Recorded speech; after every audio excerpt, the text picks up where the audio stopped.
Amém. Que privilégio estar aqui, tendo a oportunidade de trazer a mensagem de Deus, a palavra de Deus. Quem ama a palavra de Deus? Posso ouvir um amém assim? Glória a Deus.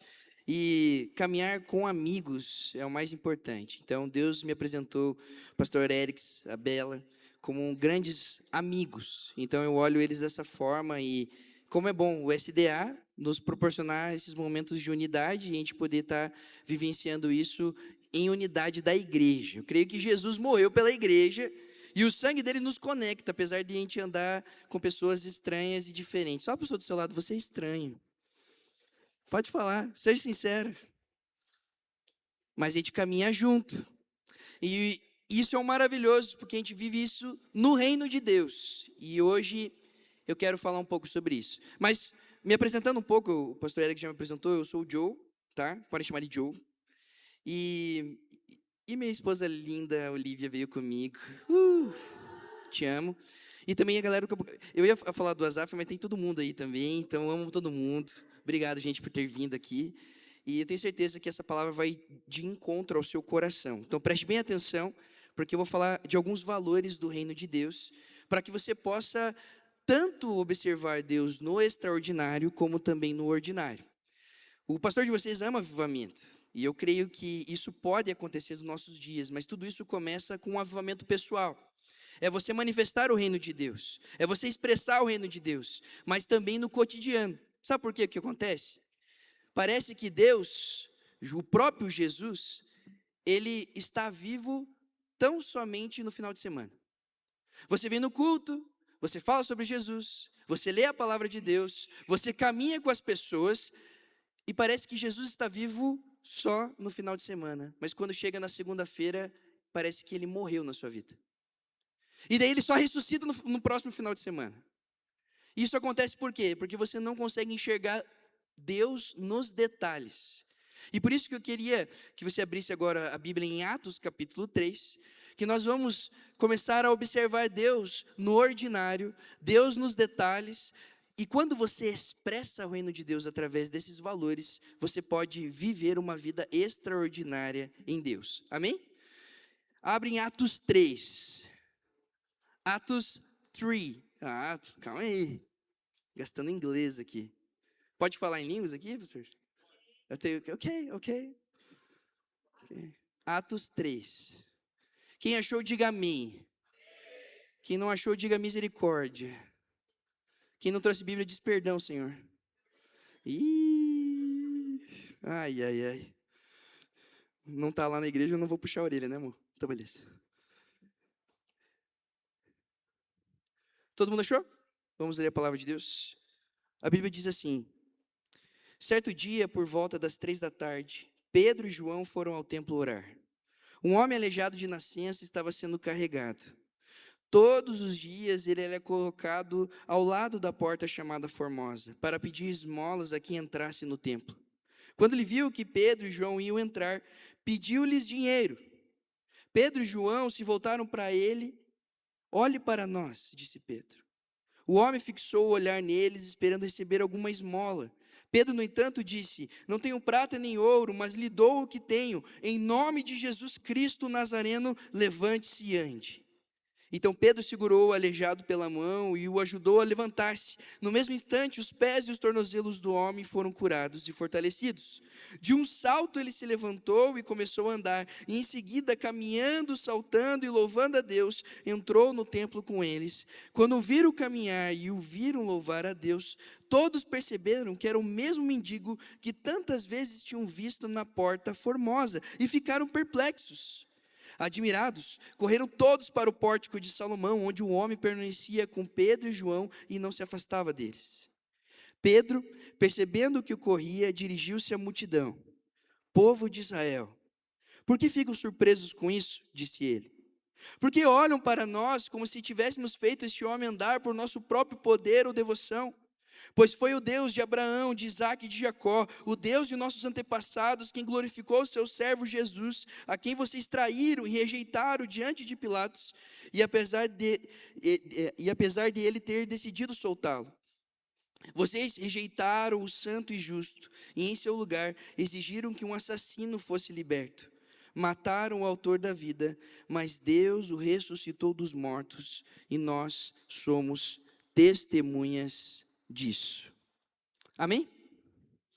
A palavra de Deus, ela é rica, poderosa, ela é eficaz, e ela é mais penetrante que uma espada de dois gumes, que penetra a nossa alma e o nosso espírito, e traz verdades bíblicas. E por isso que eu gosto de sempre olhar para as Escrituras com muita paixão e zelo, para poder, de alguma forma, trazer a mensagem de Deus e não a minha mensagem. Porque é muito maior a mensagem do que o mensageiro.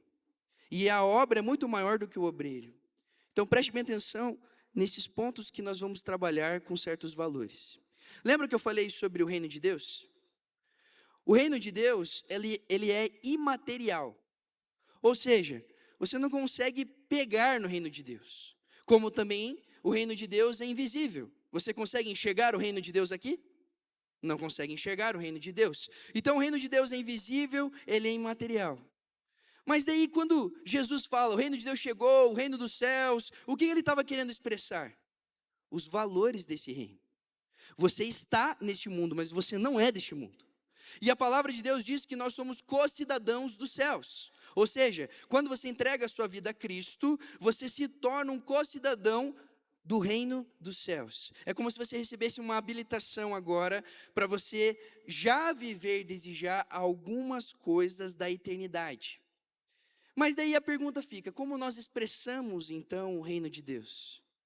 Quando você é cidadão dos céus, você já está vivendo para esse reino, você já está vivendo para a eternidade e você está expressando o reino de Deus através de alguns valores que a gente vai ver nesse texto.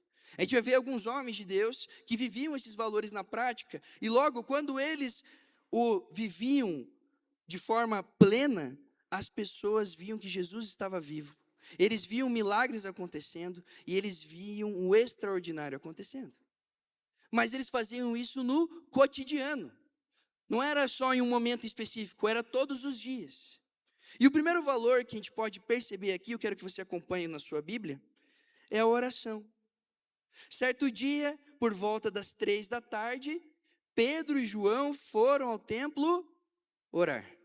O que eu acho interessante, aqui a Bíblia, como ela, nas nuances dela, mostra alguns detalhes. Olha que importante, ele fala que por volta das 3 da tarde.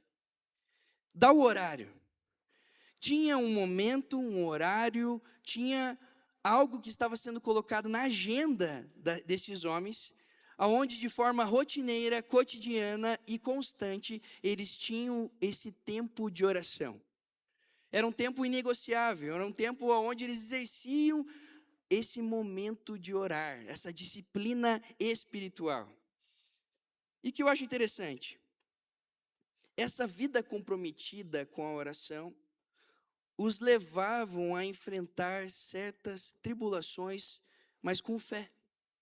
Eles recebiam a unção, eles recebiam o favor de Deus a partir do momento que eles oravam. Até porque quando nós entendemos um pouco do contexto histórico de Atos, eles estavam passando por vários tipos de pressões. Primeiro, perseguições de Roma. Os romanos iam lá e matavam os cristãos, martirizavam os cristãos. Como também eles estavam sendo ameaçados pelo Sinédrio, que eram os líderes religiosos daquela época.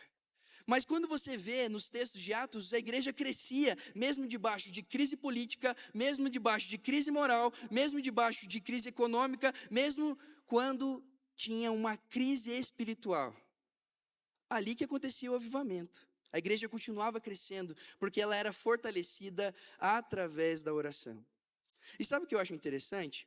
O pastor Charles Haddon Spurgeon, ele pega e fala que quando ele ia ver se uma igreja ela era saudável espiritualmente, ele não ia no culto principal. Ele ia na reunião de oração da igreja. E vocês sabem, meus irmãos, na reunião de oração da igreja tem os gatos pingados lá. No culto, lotado. Nas reuniões de oração, poucas pessoas. E ele relata que ele esperava encontrar nas reuniões de oração o corpo de Cristo, mas pelo contrário, ele só encontrava o esqueleto. E uma igreja que não ora é uma igreja que está fadado a morrer espiritualmente. Ou seja, os apóstolos, os discípulos naquela época entendiam que a oração não era um acessório da fé. Não era só mais um check na agenda, como se você fizesse o seu devocional e falasse, nossa, estou aliviado porque foi mais uma programação. Eles entendiam que a oração era o que trazia o respirar da fé. É o que trazia ar para os seus pulmões espirituais. E quem não orasse, aos poucos ia morrendo espiritualmente. Também da mesma forma, quando nós olhamos para Jesus, ele nos mostra como nós devemos orar. Ele nos mostra uma vida de devoção ao Pai. Apesar de ser o próprio Deus, ele não deixava de ter essa devoção ao Pai. Ele era o nosso maior exemplo e é ainda o nosso maior exemplo como referência de um padrão de filho de Deus. E Jesus, lá em Mateus 6,6, ele nos instrui como devemos orar. Ele diz assim, quando orarem, vá para o seu quarto, feche a porta e se encontre com o Pai em secreto. E em secreto ele te recompensará. Ou seja, quando nós olhamos que tem poder na oração, é porque naturalmente para o cristão é algo que nós fazemos, eu falo de forma constante a vida de oração. Porque quando você percebe, quando Jesus fala em Mateus 6, ele fala, quando orarem, é porque ele já espera dos seus filhos, ele já espera dos cristãos orar. É algo normal, ou era para ser algo normal. E daí ele orienta a ir para o quarto. Por que o quarto? Porque o quarto é um lugar místico e especial? Não, é porque o quarto é um lugar de intimidade. No quarto, você não tem aonde esconder os seus pecados. Aonde você tem um lugar de intimidade com Deus, não tem como você colocar uma máscara. Hoje todos aqui estão muito bonitos, todos estão muito belos. Mas aparentemente você pode mostrar para nós que você está bem, mas diante do Pai você não consegue esconder o que passa no seu coração. E por isso que a outra orientação de Cristo é, fecha a porta. E eu creio que tem um sentido espiritual para fechar a porta. Ele diz, fecha a porta para as distrações, fecha a porta para os pecados, fecha a porta para a angústia, fecha a porta para a ansiedade, fecha a porta para aquilo que te afasta de Deus, fecha a porta e se encontra com o Pai. Ali, quando você estiver diante de Deus, você está na mesa do banquete de Deus. E eu acho interessante uma frase do pastor Paul Washer, que ele diz que o quanto o homem ora, vai dizer muito mais sobre ele do quanto ele prega. Você pode pregar por muitas razões, mas orar em segredo é fazer a vontade do Pai e comer o alimento puro da mesa do Senhor. E aí, quando você começa a orar, eu vou te ensinar uma oração perigosa. Quem gosta de uma oração perigosa aí? Posso ouvir um amém, pastor? Amém, amém, obrigado. Você vai fazer uma oração que pode fazer uma reviravolta na sua vida. Que é você falar, Senhor, que não seja mais a minha vontade sendo feita, mas que seja a sua vontade sobre mim. Pronto. Fez uma oração sincera, fez com seus lábios, mas também fez com o seu coração. Falou isso para o Senhor, pode ter certeza que agora é Deus no comando. É Deus que senta no trono da sua vida. É Deus que pega as rédeas da sua vida e vai te guiar para a direção que Ele quer, e não mais você. Até porque quando a gente fala de evangelho, vida de oração, quando a gente fala sobre os valores do reino, não é mais sobre você, é sobre Jesus. Fala para o outro lado, você morreu. Mas Cristo vive através de você. Gálatas 2:20 diz isso. Eu me lembro que eu postava no Instagram quando era adolescente. Eu botava lá, já não sou mais eu quem vive, mas Cristo vive em mim. Só que daí quando eu fui olhar um pouquinho o começo do texto, eu me assustei, porque eu não li ele inteiro. Daí quando eu li ele inteiro, eu me assustei, porque ele diz assim, fui crucificado com Cristo. Já não sou mais eu quem vive, mas Cristo vive em mim. Ou seja, quando a gente fala de cruz, o que cruz representa? Instrumento de morte. Jesus fala, Se quer ser meu seguidor, negue a si mesmo, tome a sua cruz e siga-me. Ele não está dizendo para você, vamos para as bênçãos, vamos para um momento de glória. Ele não está falando isso. Ele está falando, tome a sua cruz, negue a si mesmo. E quando fala de cruz, ele está falando para você se crucificar. Ou seja, quando você entende o evangelho que está sendo pregado, é um evangelho que rasga, é um evangelho que mata o seu eu, é um evangelho que condena o seu orgulho, que aponta para o seu coração. E ele fala agora que você se crucificou, já não é mais você quem vive, Cristo vive através de você. E você vai descobrindo isso no decorrer que você vai conhecendo mais a Deus através da oração.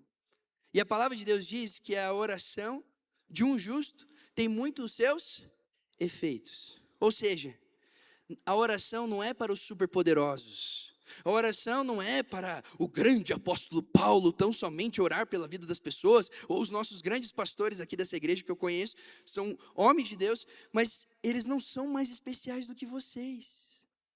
Ou seja, a oração de você funciona, uma oração sincera. E eu vejo quando nós oramos de forma sincera para Deus, Ele nos ouve. Em Isaías 59, versículo 1, diz que Deus não é surdo para deixar de nos ouvir, como também não é fraco demais para nos ajudar a levantar. Ou seja, quando você faz uma oração simples, o Senhor te ouve, porque Ele não é surdo, Ele ouve a sua oração. Ele quer se relacionar com você, Ele é o maior interessado em querer se relacionar com você.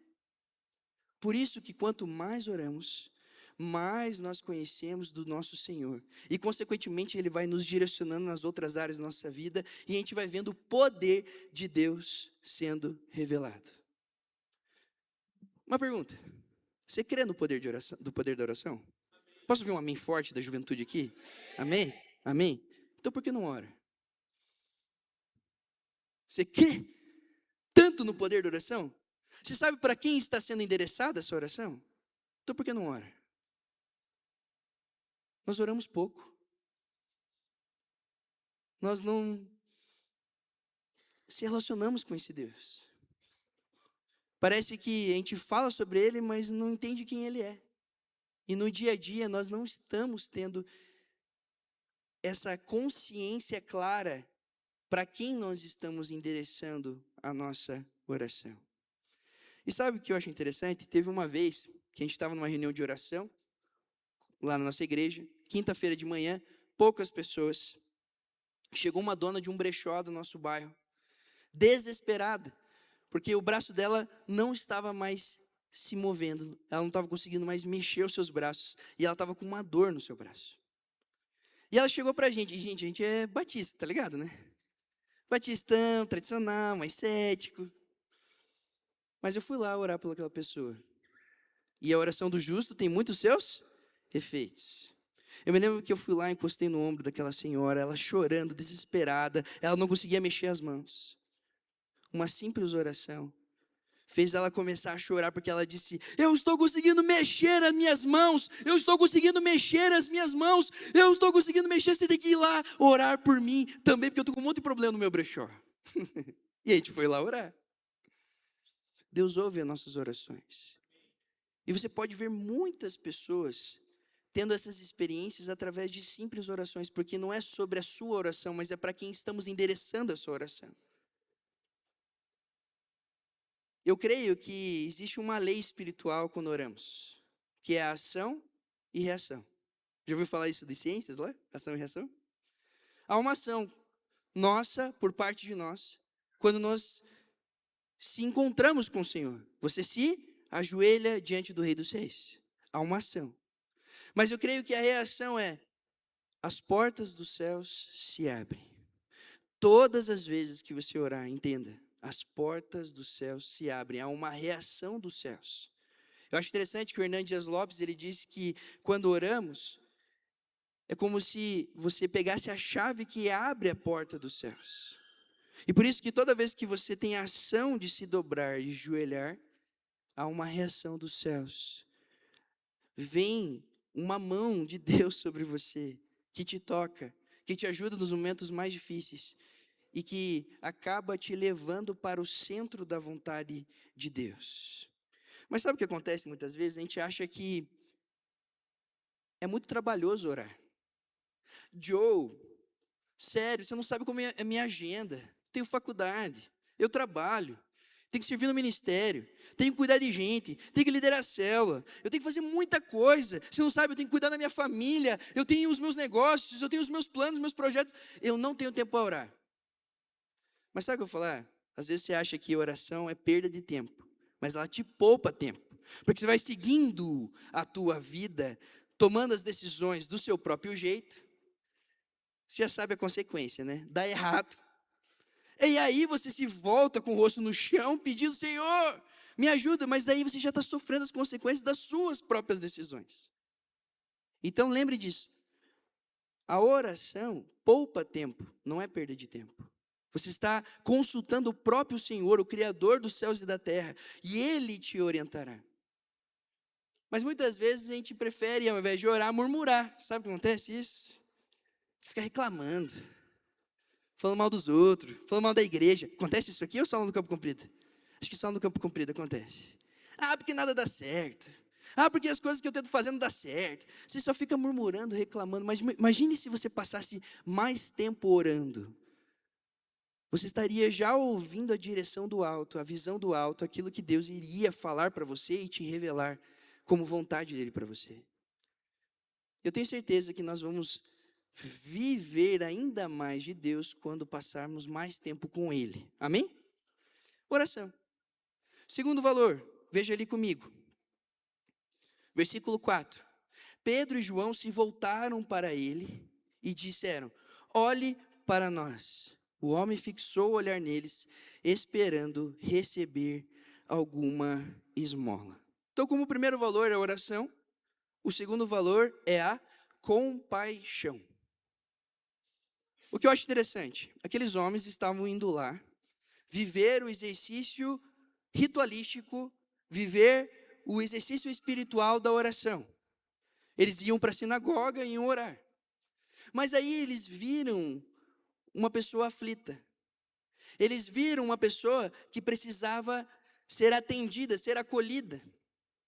Então eles deixaram um pouquinho daquele exercício que eles tinham ritualístico, deixaram um pouquinho da tradição, um pouquinho de lado, para que eles pudessem ter compaixão sobre a vida daquele homem. Mas sabe o que acontece normalmente na igreja? Ah, aquela pessoa tá ali, né? Chorando, tá meio mal. Eu conheço ela. Mas hoje eu não estou servindo no ministério de oração. Nem vou orar. Já tem o pastor Erics. Eu vou até falar uma expressão que a galera fala, né? Ele já ganha para isso. Ele ora para lá, para a pessoa.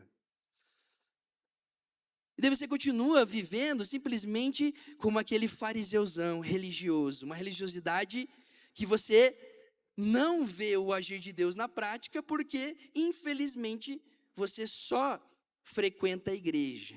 Ah, eu sou consumidor da fé. Será que o louvor vai estar bom hoje? Será que a palavra vai ser boa? Ele trouxe um pastor meio estranho. Será que Deus vai responder os meus questionamentos, a minha vida, os meus interesses pessoais? É como se você vivesse só num egocentrismo. E daí você bate ponto na igreja, parabéns. Você dá dízimo, você dá oferta, parabéns. Você faz a sua oração de vez lá em quando, simplesmente para agradecer o prato que você vai comer, parabéns. Você está sendo um bom religioso. Mas quando nós estamos falando sobre o reino de Deus, ele precisa ser manifesto na prática. Eles deixaram um pouquinho aquele exercício que eles tinham de religiosidade, que é normal, todos nós somos religiosos, para exercer a fé na prática. E aí eles começaram o grande valor que muitas vezes nós não temos, que é a compaixão. E o que eles fazem ali, nós percebemos no versículo 4. O que eles fazem para aquele homem? Antes deles já estenderem a mão, antes deles já alcançarem aquele homem, eles chegam e falam, olhe para nós. E tem dois sentidos espirituais quando eles dizem isso. O primeiro, quando eles falam, olhe para nós, ele está dizendo literalmente, eu estou te vendo, eu te enxergo. Muitos te excluem, porque as pessoas simplesmente pegavam aquele mendigo, aquele aleijado de nascença, e colocavam na Porta Formosa, jogado lá. E as pessoas davam esmolas porque eles entendiam que a salvação era garantida por boas obras. Ou seja, as pessoas quando ajudavam aquele cara, não era porque eles estavam de alguma forma preocupados com aquele homem, é porque eles estavam preocupados com a própria salvação individual. E daí os fariseus chegavam lá, olha, estou te ajudando aqui, vocês estão vendo? Estou te ajudando, estou dando esmolas, minha salvação está garantida. Era assim que eles enxergavam, que era pelas obras que eles seriam salvos. Mas aqui, o posicionamento dos homens de Deus era diferente. Eu estou olhando para você. Eu tenho compaixão de você. E quando a gente fala de compaixão, é ter empatia. É você se colocar no lugar do outro. É você tentar sentir na pele o que o outro está passando. É quando você para de olhar para o seu próprio nariz ou para o seu próprio umbigo e passa a olhar para as pessoas do seu lado. Aí você chega no culto e você não está preocupado, esse culto vai ser maravilhoso para mim, mas você começa a olhar para as pessoas, e se importar com as pessoas, e começar a falar de Jesus para as pessoas, e amar as pessoas. E é aqui que ele está falando, eu te enxergo, o teu problema é meu problema, o teu fardo é meu fardo. Em Gálatas 6, no versículo 2, diz que nós devemos carregar os fardos uns dos outros. E no termo grego de fardo é baros, que significa você carregar um grande peso. Ou seja, você pegar a tribulação do teu irmão e colocar para você carregar junto. E nós juntos vamos carregar os nossos fardos, nós juntos vamos caminhar. Mas sabe o que acontece nos nossos dias? Infelizmente nós não enxergamos mais as pessoas. Você passa pelos mesmos lugares, às vezes você mora num condomínio, você vê as mesmas pessoas, os mesmos vizinhos, você vive o mesmo ambiente do teu trabalho e muitas vezes você não olha mais para as pessoas. E eu estou falando aqui um olhar de compaixão. Hoje em dia, até dentro da sua casa, talvez os adolescentes aqui, os seus pais estão com você ao seu lado, ou os responsáveis que estão cuidando de você, você fica só no celular. Eles estão falando com você, tentando interagir com você, mas você não olha mais nos olhos das pessoas. Às vezes, para que os mais adultos não olham nem para o olho do cônjuge. Preferem ficar fazendo qualquer outra coisa, mas não olham mais nos olhos. Não se importa mais. Até porque a Bíblia mesmo nos diz, né, que chegaria um momento que o amor se esfriaria. E a gente para de enxergar as pessoas. Por isso que ele está falando primeiro, tenha compaixão. Eu estou te enxergando. E o segundo sentido espiritual aqui, que eu acho mais difícil, pastor. É mais difícil esse. Quando ele fala, olhe para nós, ele está dizendo, se você olhar para nós, você enxergará o próprio Cristo. Quando ele diz, olhe para nós, a gente lembra lá o texto de 1 Coríntios capítulo 11. O que o apóstolo Paulo disse, sede meus imitadores como eu sou de Cristo. Ou seja, eles estavam falando assim, nós somos embaixadores de Cristo. Nós representamos Jesus aqui na terra. Jesus, ele morreu, ele ressuscitou, ascendeu aos céus, mas nós somos representantes dele aqui. Quando você olhar para mim, você verá o próprio Cristo. E daí vem uma pergunta, que é a pergunta que dói, né? Quando as pessoas olham para você, elas veem Jesus em você? Quando as pessoas olham para a sua vida, se elas caminhassem com você durante a semana, se elas passassem 24/7 na sua semana caminhando com você, elas viriam Jesus em você? Jesus no brilho do seu olhar?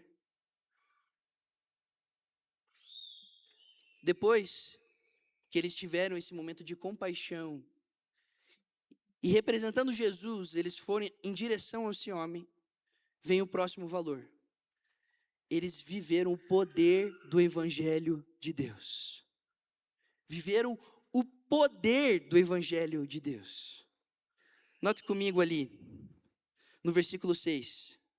Pedro, no entanto, disse, não tenho prata e nem ouro, mas lhe dou o que tenho. Em nome de Jesus Cristo Nazareno, levante-se e ande.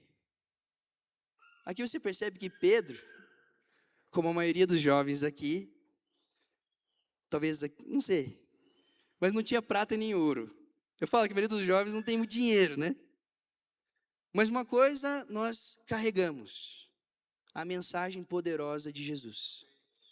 Você não precisa ser o cara mais rico, o cara mais eloquente, a pessoa que tem mais conhecimento teológico. Você precisa entender que o evangelho ele é autentificado pelo poder de Deus. Ou seja, quando você crê em Jesus, como diz em Efésios capítulo 1, versículo 13, ao selo do Espírito Santo da promessa, o selo da promessa do Espírito Santo agora está no seu coração. É como se Jesus ele pegasse o sangue dele e usasse o sangue dele para fazer uma assinatura no seu coração, escrito assim, ó, Jesus. Você agora é propriedade exclusiva de Jesus. Você é herança de Jesus. E a partir disso, eu acho interessante que a palavra de Deus diz que o mesmo Espírito que ressuscitou Jesus dentre os mortos habita no seu coração. Você tem o selo do Espírito, mas você também carrega o poder do Espírito Santo de Deus em você. O Espírito de Deus habita em você. Isso é algo de extrema responsabilidade e importância nossa ter esse entendimento. Porque o Evangelho não são um conjunto de regras vazias, uma ortodoxia morta. O Evangelho também é o poder de Deus. E por isso que uma das armas espirituais que nós utilizamos, conforme o pastor Pascoal disse, era que os apóstolos usavam, que era pregar a mensagem do Evangelho, mas que essa mensagem ela era manifesta através do poder de Deus. Ou seja, quando nós olhamos para esse texto no versículo 6, eles disseram, eu não tenho prata nem ouro, mas uma coisa lhe dou, levanta e anda em nome de Jesus. Era no nome de Pedro? Não. Era o nome de João? Não era. Era o nome de Jesus. E o que eu acho interessante, Pedro não hesitou em invocar o nome de Jesus, porque ele sabia a quem ele estava endereçando a sua oração, para quem ele estava endereçando esse clamor, ele sabia quem ele estava mencionando, que era um nome que estava acima de todos os nomes, o nome que passa gerações e mais gerações sendo revelado, e as pessoas são libertas a partir desse nome. Por isso que ele não hesitou, ele não ficou com medo, eu não tenho prata, não tenho ouro, não tenho alguma coisa para te ajudar, não. Ele fala, levanta e anda em nome de Jesus. E quando nós olhamos em toda a palavra de Deus, é como se os homens e mulheres de Deus, eles tivessem uma concepção que a oração tem uma correlação direta à pregação da palavra. É como se a oração, a unção que vem de Deus, era revelada através do poder de uma forma natural ou unificada. Vou dar um exemplo. Elias, quando ele orou, manifestou em palavras a vontade de Deus, o que aconteceu? Os céus se fecharam. A chuva ficou sem,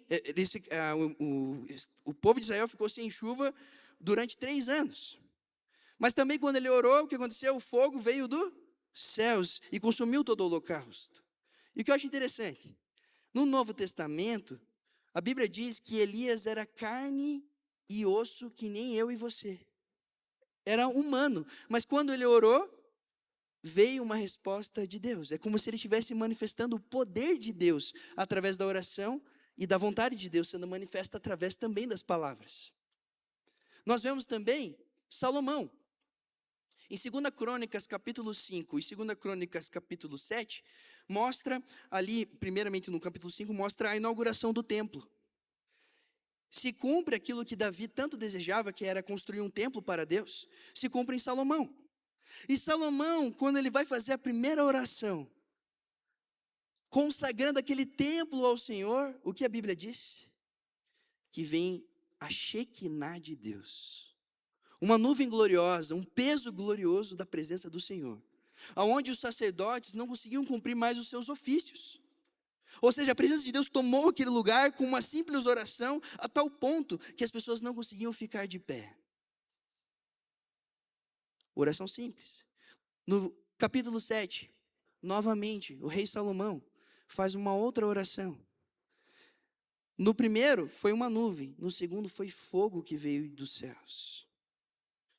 E hoje, a gente não vê um fogo literal, Até porque quando a gente olha Moisés, quando ele vê aquela sarça pegando fogo e não se consumia, a gente pode fazer hoje uma hermenêutica, você pode contextualizar isso olhando para o Espírito Santo dentro de você. O Espírito de Deus é o fogo que nunca se consome, nunca para dentro do seu coração. Por isso que quando nós oramos e trazemos a mensagem poderosa de Deus, invocando o nome de Jesus, o poder do Espírito de Deus se revela. Sabe, muitas vezes a gente não crê nesse poder, mas ele é algo real.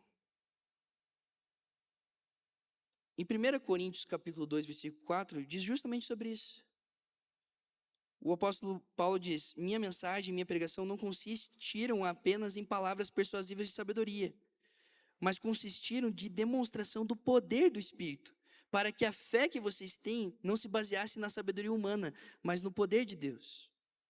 1 Tessalonicenses, capítulo 1, versículo 5 diz: porque o nosso evangelho não chegou a vocês somente em palavra, mas também em poder, no Espírito Santo e em plena convicção. E vocês sabem como procedemos entre vocês em seu favor. Ou seja, quando nós oramos e entendemos também o poder do evangelho, da mensagem da palavra, eu creio que muitas pessoas vão receber transformação, libertação, e vão receber essa mensagem, porque vão ser autentificada a sua mensagem com o poder que será manifesto através das nossas vidas. Sabe, eu acho interessante, olhando também para o profeta Elias, a Bíblia relata que ele saiu do deserto. Ele foi para uma região pior do que o deserto, que foi Sarepta, que quando você vê o significado da palavra, significa fornalha. Ele foi para aquela região. E Deus o direciona para conhecer a casa de uma mulher viúva e pobre, que era a viúva de Sarepta.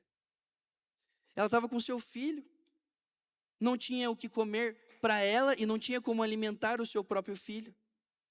E o nosso grande profeta Elias chega com a orientação de Deus e fala: por favor, me dê de comer. E ela, desesperada, pega e fala: eu não tenho como nem alimentar o meu filho.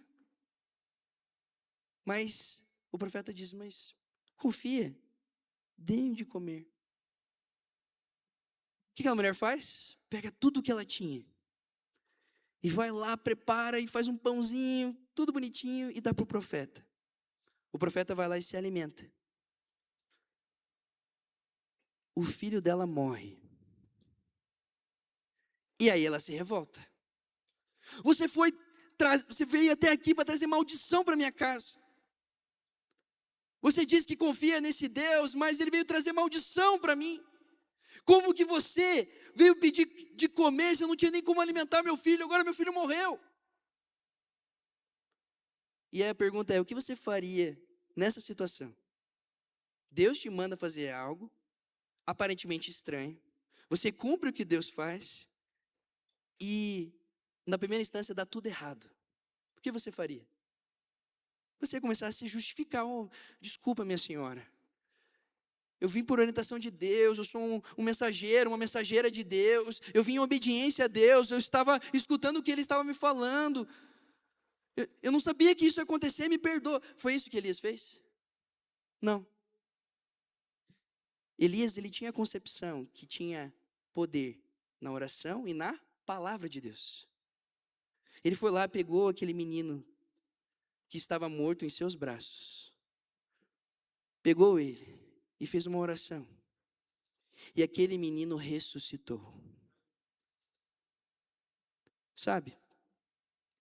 Se passássemos mais tempo, ao invés de ficarmos nos justificando, reclamando, ao invés de a gente ficar só olhando os problemas e o caos da nossa vida, ficar olhando para a nossa agenda lotada, cheia de demandas, e ficar se perguntando por que a vida é tão chata, por que isso está acontecendo comigo, por que isso está acontecendo. Imagine se a gente começasse a orar mais pelas pessoas. Talvez a gente viria muitos mortos ressuscitarem. E eu estou dizendo aqui no âmbito espiritual. Tem pessoas ao seu redor que estão mortas espiritualmente, como diz em Efésios capítulo 2. mortos em seus pecados e delitos. Tem pessoas que estão adormecidas espiritualmente ao seu redor. Você pode ficar reclamando, você pode ficar de braços cruzados sem fazer nada, mas você tem uma mensagem poderosa, você tem um nome que pode ser conclamado e proclamado, que é o nome de Jesus.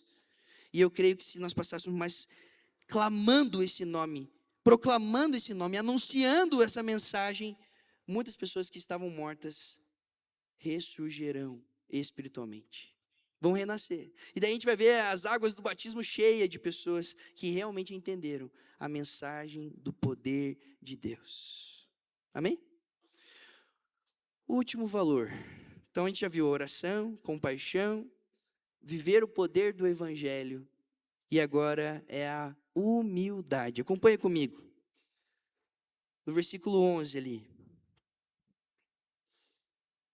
Admirados, correram todos para o pórtico de Salomão, onde o homem permanecia com Pedro e João, e não se afastavam deles. Pedro, percebendo o que ocorria, dirigiu-se à multidão.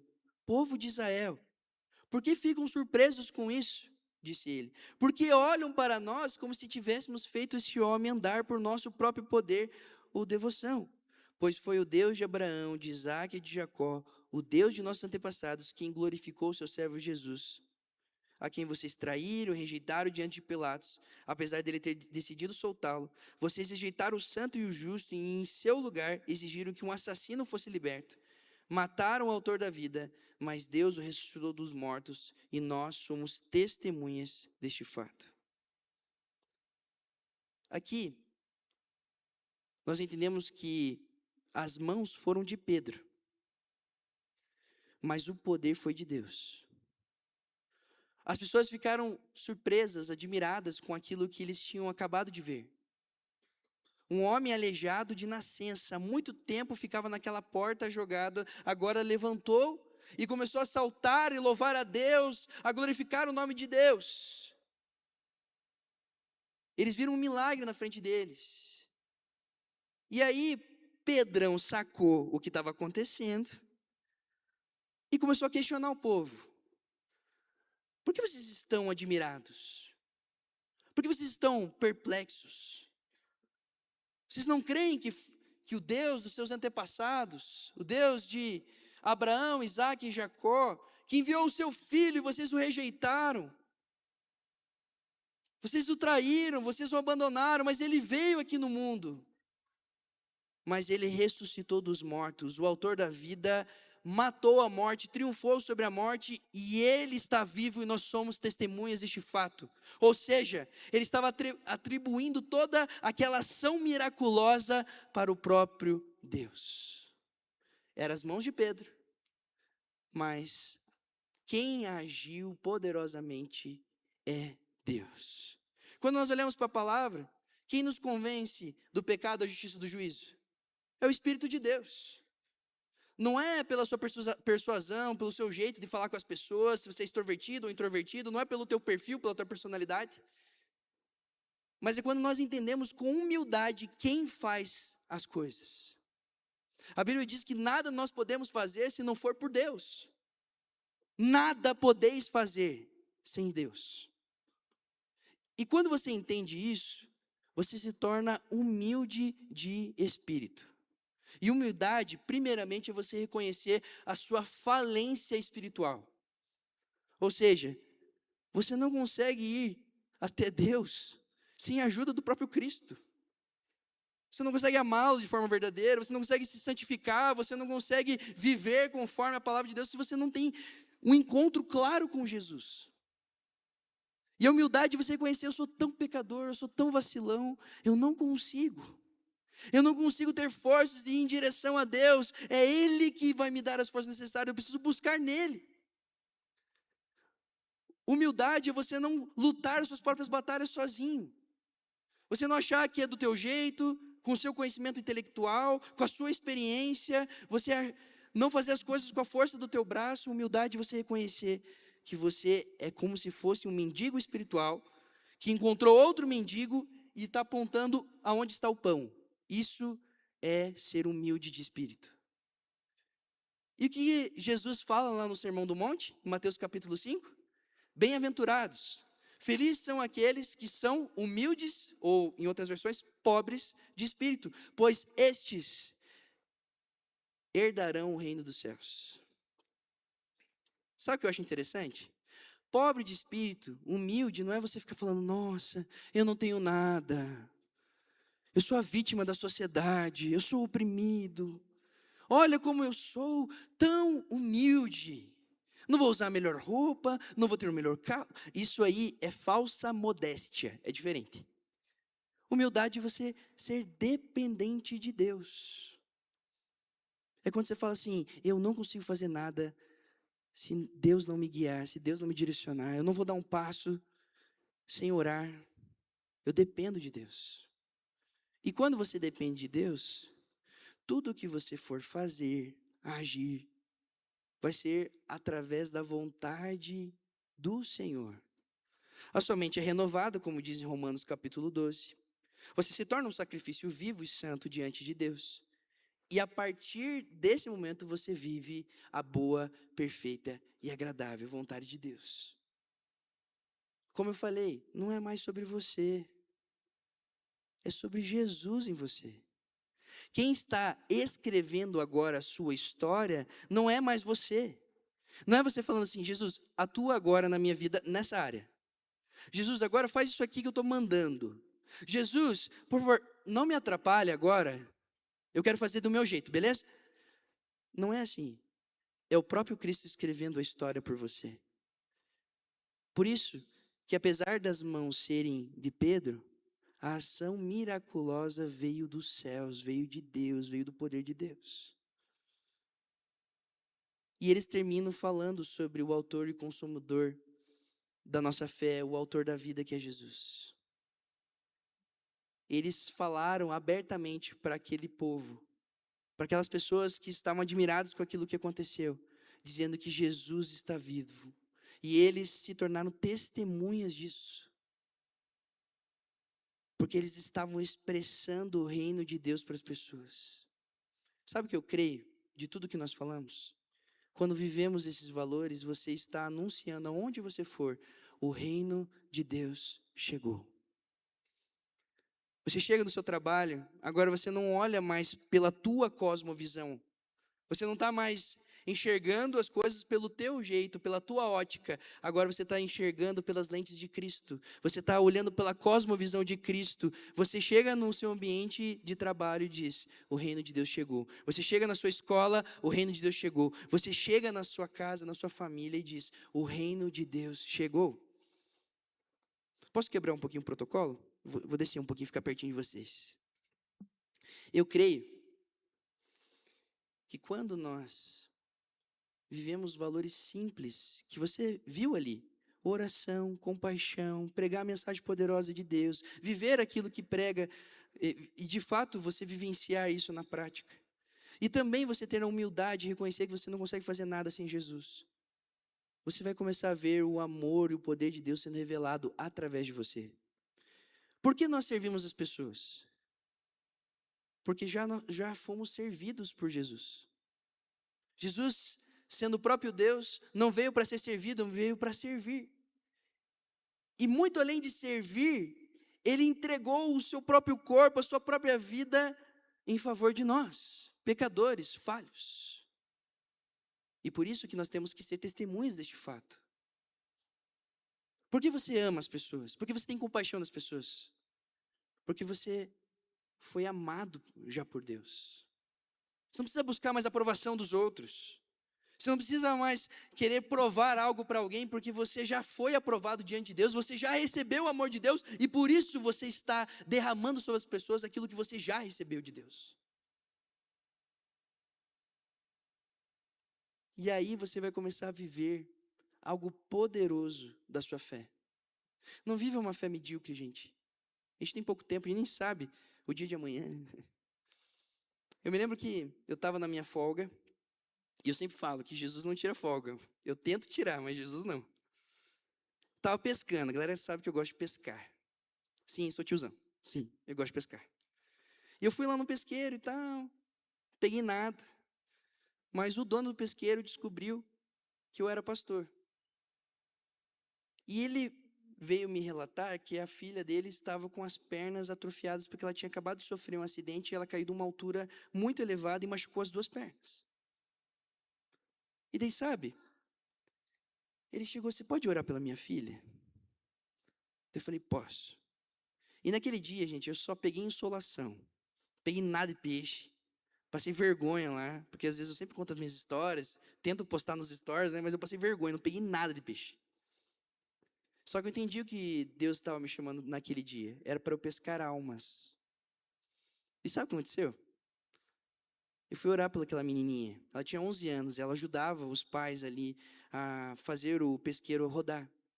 Eu me lembro que a gente tinha pedido ali uns filezinhos de tilápia, e ela foi, tipo assim, andando com muita dor. E ela continuava ajudando a família. E eu creio que Deus teve misericórdia daquela menina naquele dia. Eu usei esse texto. Falei para ela, olha, eu não tenho prata nem ouro, mas uma coisa lhe dou. Levanta e anda em nome de Jesus. Isso foi uma mensagem, eu falei para ela, uma mensagem que eu prego, que eu amo.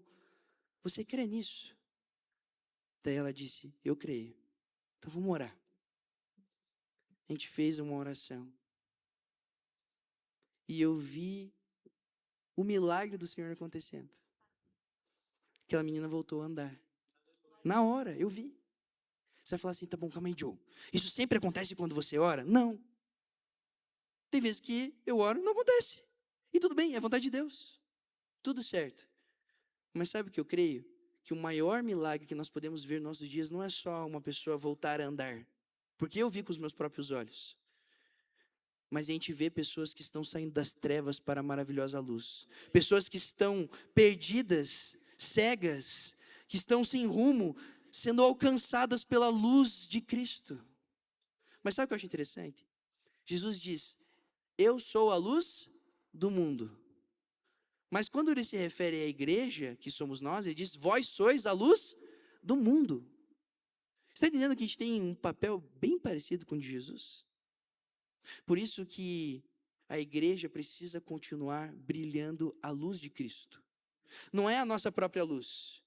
Não é uma luz nossa. Nós estamos sendo colocados num pedestal aqui. A luz está em mim, eu vou brilhar. Não. Nós estamos brilhando a luz de Jesus. E sabe, quando a gente vê lá em Apocalipse capítulo 2, a gente vê uma igreja que Jesus começa a trazer advertências para essa igreja, que é a igreja de Éfeso. Era uma igreja que tinha estrutura, ortodoxia, bons pastores, bons líderes, mas só faltava uma coisa que era essencial, que Jesus estava condenando. Faltava viver o primeiro amor. E Jesus, ele fala, se vocês não voltarem a viver o primeiro amor, será retirado dessa igreja o candeeiro ou o candelabro. Ou seja, será retirado dessa igreja a luz de Deus. E o que a luz representa? A presença de Deus. Uma igreja sem a presença de Deus, uma igreja sem unção. Uma igreja sem unção é uma igreja fracassada. Por isso que eu creio que esta noite a luz de Cristo vai brilhar. Lá em Gênesis, gente, eu estou empolgado. Desculpa. Lá em Gênesis, tinha lá, no comecinho, a palavra de Deus estava sendo falada. Haja luz e houve luz. Hoje, em Cristo, Jesus olha para nós e diz, haja luz. E eu creio que aquilo que estava em trevas no seu coração vai começar a iluminar Cristo em você, resplandecer Cristo em você. A partir do momento que o próprio Jesus dizer, haja luz em você. Nós precisamos brilhar essa luz. E a pergunta que eu quero fazer para vocês essa noite é, você tem vivido o poder dessa mensagem? Você tem orado todos os dias de forma constante? Você tem se relacionado com esse Deus? Qual foi a última vez que você viu uma pessoa sendo transformada pela luz de Cristo através de você?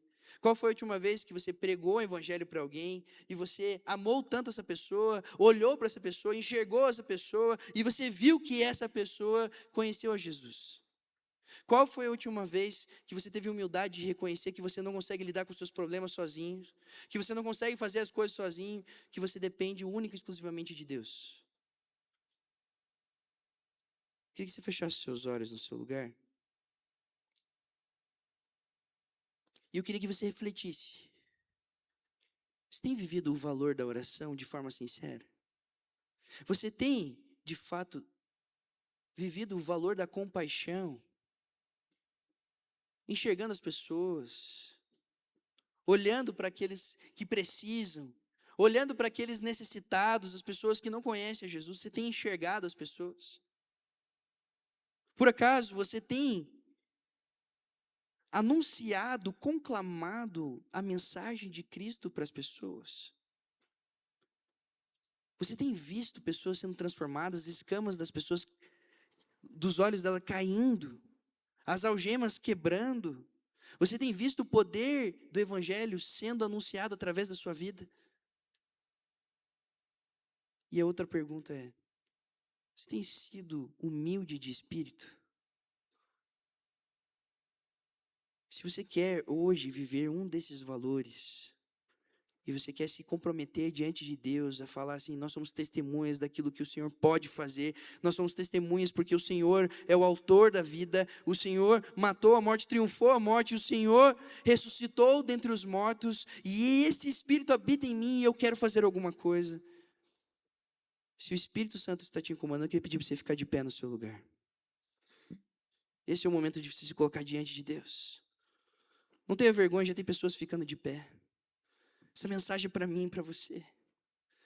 E agora, se você ficou de pé, eu queria pedir para você fazer uma outra coisa. Vem aqui na frente, rapidão. Vem aqui na frente. Nós vamos cantar uma canção, a gente vai adorar o Senhor. Não se distrai. Se quiser ficar de joelhos na presença de Deus, aqui é um lugar da ambiência do Pai. É um lugar onde você tem segurança diante de Deus. Deus quer se revelar para você. Deus quer falar com você. Não se preocupe com o que as pessoas vão achar. Todos nós precisamos viver esses valores de forma completa e plena. Por isso que agora é você e Deus. Por isso que agora você fala: Senhor, eu quero orar mais, eu quero me dedicar mais a ter um relacionamento contigo. Eu quero ter compaixão, eu quero ver as pessoas. Eu quero